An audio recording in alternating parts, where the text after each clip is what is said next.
Hi, I'm Dr. Andy Thompson. This is COVID-19 update, March 19th, 2020. All data is of 8 p.m. Eastern Standard Time to account for reporting for today. The current trajectories as of March 19th, 2020 are about the same as yesterday. Everybody is still growing exponentially. If we zoom in to day 7, Canada, you'll see in the red, is growing roughly at the same rate as everybody else. The percentage of deaths as of March 19th, 2020 is as follows. Canada is at 1.37%. Italy is at the highest at 8.3%, and Germany is quite low at 0.29%, although nobody really knows why that is the case.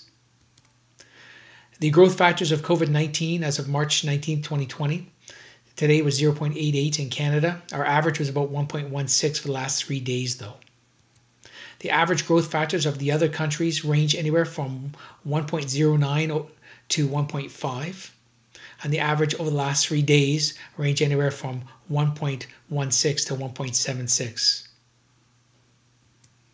Young people, please take notice. In the United States, there have been over 500 hospitalizations with COVID-19. 4 in 10 of everyone hospitalized were younger individuals, aged 20 to 54. There have been similar reports from Italy and France. It's important to stop socializing in groups and take care to protect yourself and others.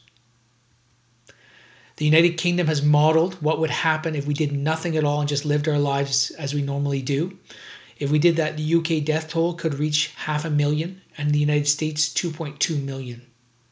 In Canada, this would mean about 220,000 based on our population size. So what are the strategies used to control COVID-19? It's unlikely the vaccine will be available for mass dissemination for about 18 months, leaving governments 2 choices: mitigation or suppression. Mitigation is mitigating the spread of the virus without completely locking things down, and suppression is attempting to completely suppress the virus via strict lockdowns. The governments of the United Kingdom and the United States' initial plan was mitigation, but then they realized that comes with a much greater toll on the healthcare system and way more deaths. It would mean about 200,000 deaths under the best case scenario in the United Kingdom. That would translate to about 86,000 deaths in Canada. So suppression really is the only option.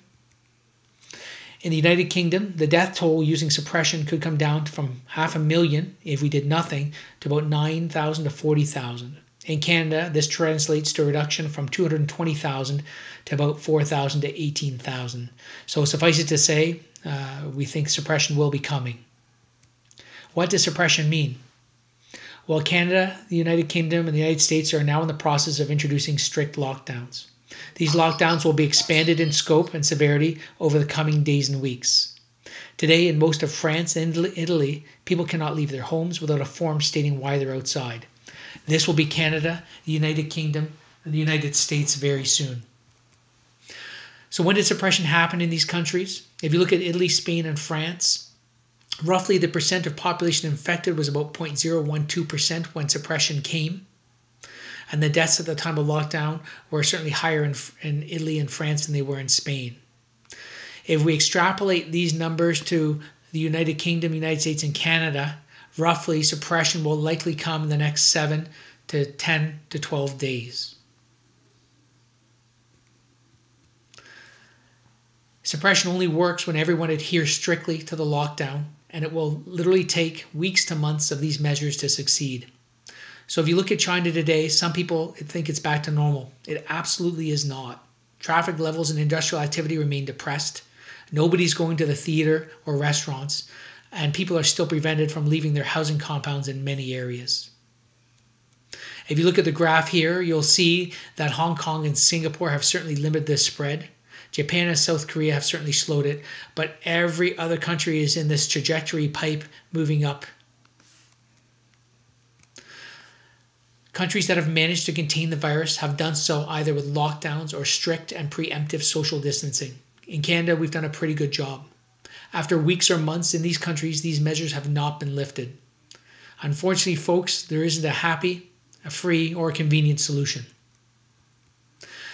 So I'm going to give a shout out to Chris Oxner and Jess Davis for these car decals. They're awesome. So everybody do your part, flatten the curve, and remember, stay home, stay safe, and save lives.